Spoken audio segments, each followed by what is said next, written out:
Halo, kembali lagi bersama saya Septiana Pratiwi dalam diskusi seputar jurusan ilmu komputer.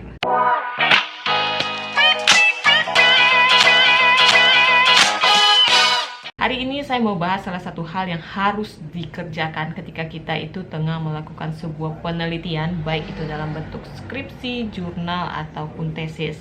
Dan hal tersebut adalah abstrak.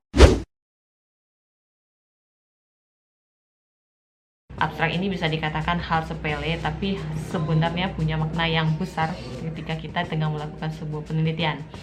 Abstrak ini merupakan screening utama atau hal pertama yang dapat dilakukan untuk menilai baik atau buruknya sebuah penelitian. Karena apa? Karena abstrak yang baik itu harus mampu menggambarkan keseluruhan isi dari penelitian yang tengah dilakukan oleh seseorang. Kalau misalnya abstraknya ngambang dan tidak punya tujuan yang jelas serta tidak mampu menggambarkan isi dari penelitian, maka jangan heran penelitian kita itu tidak akan dibaca sampai akhir oleh pembaca. Maka boro-boro nih jurnal kita atau penelitian kita itu akan dijadikan referensi dan di-cite, dibaca aja mungkin enggak gitu kan. Nah, jadi pentingnya membangun abstrak yang baik untuk satu penelitian itu adalah hal utama yang juga harus diperhatikan. Karena saya pribadi nih, kalaupun lagi cari abstrak untuk referensi-referensi penelitian, itu hal pertama yang akan saya baca itu adalah abstraknya. Karena apa? Karena kalau misalnya abstraknya ini udah menggambarkan, udah mampu lah ya menjabarkan apa yang dimaksud di dalam penelitian ini, maka saya nggak ragu untuk membaca sampai akhir. Kalau misalnya sesuai dengan apa yang saya inginkan atau apa yang saya cari, itu saya nggak ragu juga untuk memasukkan jurnal tersebut atau penelitian tersebut sebagai salah satu referensi dari penelitian saya gitu. Nah, sehingga PR atau tugas utamanya kita sebagai penulis itu dalam menciptakan abstrak yang baik dan benar itu adalah bagaimana kita harus mampu merangkum keseluruhan isi dari jurnal penelitian kita ini dengan kosakata yang terbatas, karena abstrak ini nggak boleh panjang. Kalau nggak salah ada limitnya lah gitu, tergantung dari ketetapan-ketetapan jurnalnya masing-masing gitu kan.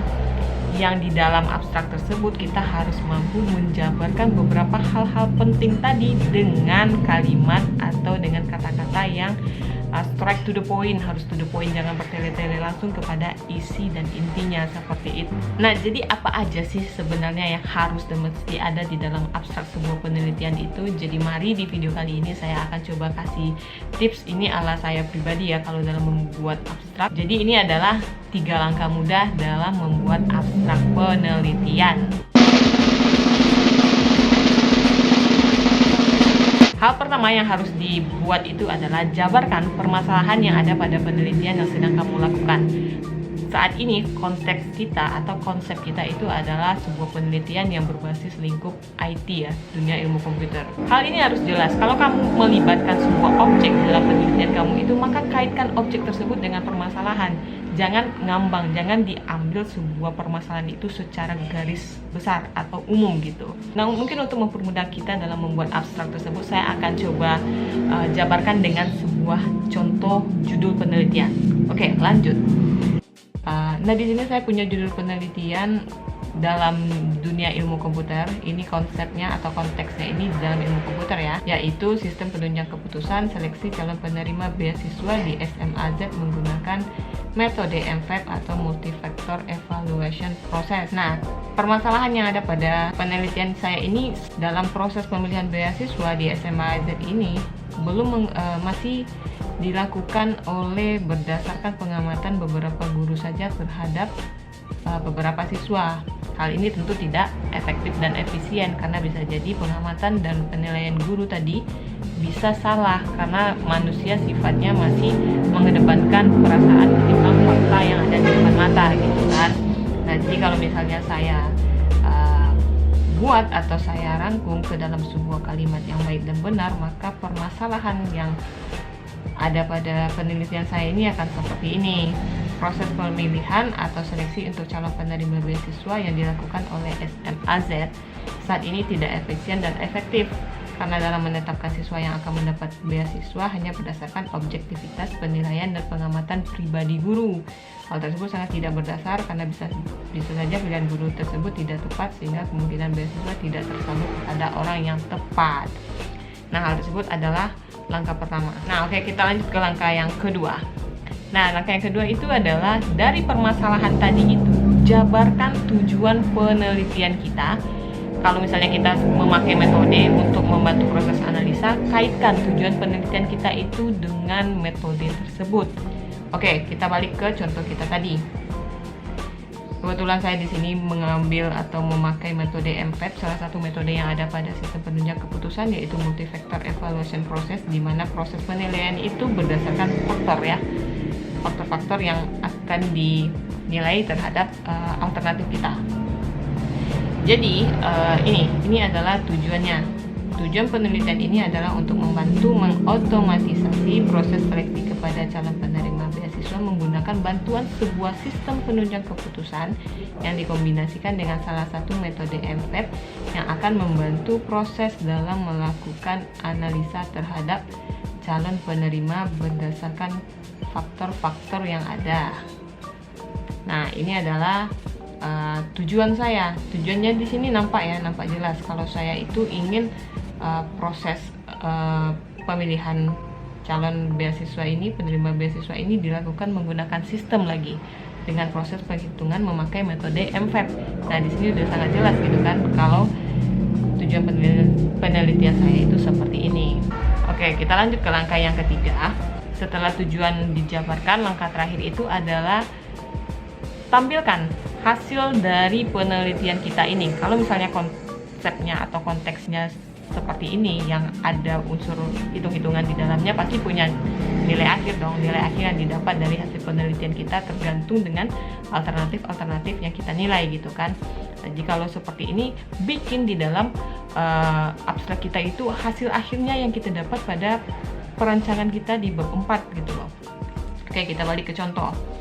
Nah, jadi hasil akhir yang saya dapat, kebetulan ini saya menilai 5 siswa ya, 5 siswa yang saya nilai.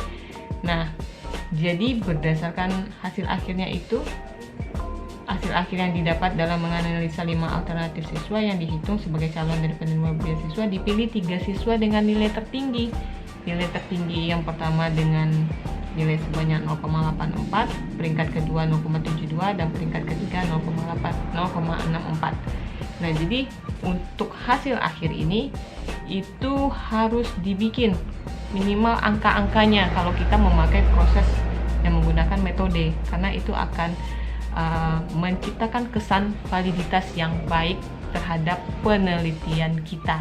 Nah, jadi kalau dirangkum secara keseluruhan, terdapat 3 main block utama yang harus ada di dalam sebuah abstrak penelitian. Yang pertama itu mesti harus ada yang namanya permasalahan, yang kedua tujuan, dan yang ketiga itu hasil akhir dari penelitian. Oke, untuk menambah referensi kita terhadap bagaimana cara membuat abstrak penelitian, saya akan coba kasih lihat ke teman-teman sebuah abstrak yang sudah saya bikin ke dalam penelitian saya.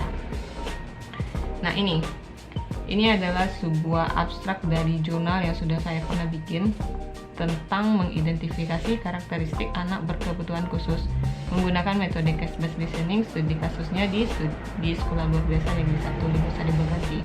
Coba kita lihat apa permasalahan yang ada pada jurnal ini.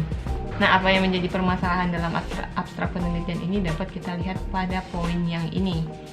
Anak berkebutuhan khusus ini disebut dengan tunagrahita. Tunagrahita itu diklasifikasikan ke dalam 3 kategori, yakni ringan, sedang, dan berat. Nah, ini yang jadi permasalahannya. Proses pengkategorian atau pengklasifikasian tunagrahita ini. Nah, sehingga di sini saya buat tujuan penelitian saya ini adalah membantu proses pengidentifikasian karakteristik tunagrahita yang dialami oleh anak menggunakan metode case-based listening dalam pengidentifikasiannya. Sehingga dari hasil yang sudah saya hitung terhadap sebuah sampel data mahasiswa atau siswa di SLBN 1 Linggo Sari Baganti itu didapat hasil akhirnya. Nah, bagaimana misalnya kalau penelitian kita itu tidak menggunakan proses hitung-hitungan, alias kita memang betul-betul hanya membentuk aplikasi gitu loh. Nah, saya punya contoh, kita lihat lagi contoh jurnal yang ini. Jurnal ini mempunyai judul seperti ini, Perencanaan Sistem Informasi Perpustakaan pada SLBN 1 Linggo Sari Baganti menggunakan bahasa pemrograman Visual Basic 2010 dan didukung database MySQL. Ini permasalahan yang ada pada penelitian saya ini adalah operasional yang ada pada sekolah tersebut masih dikelola secara konvensional, dimulai dari proses pendataan sampai peminjaman buku masih dilakukan secara manual. Ini yang jadi permasalahan nih, operasionalnya masih dilakukan secara manual gitu kan. Nah, sehingga tujuan saya itu adalah membuat sebuah aplikasi untuk mengotomatisasi atau mengkomputerisasi apa hal yang menjadi manual tadi gitu loh. Nih, maka dengan perancangan sistem informasi perpustakaan pada SLBN 1 Linggo Sari Baganti menggunakan bahasa pemrograman Visual Basic 2010 dan didukung database MySQL merupakan sebuah solusi yang tepat untuk mengatasi permasalahan tersebut. Di sini kan memang tidak terlalu jelas saya jabarkan kalau ini adalah poin tujuan, tapi intinya ini adalah solusi yang saya berikan. Gitu ya. Intinya di dalam melakukan sebuah penelitian ini adalah terus menulis karena kepekaan kita dalam membuat sebuah abstrak yang baik itu adalah dengan rajinnya kita menulis seperti itu. Oke lah teman-teman semuanya, itulah tadi mungkin tips singkat dari saya untuk membuat sebuah abstrak penelitian yang baik dan benar untuk sebuah penelitian. Oke, untuk kali ini kita cukupkan dulu video ini sampai di sini. Terima kasih banyak untuk teman-teman yang udah ngikutin video ini sampai akhir. Boleh di-share ke teman-teman yang lainnya kalau misalnya video ini dirasa bermanfaat seperti itu. Oke, akhir kata saya tutup video ini dengan mengucapkan Assalamualaikum warahmatullahi wabarakatuh.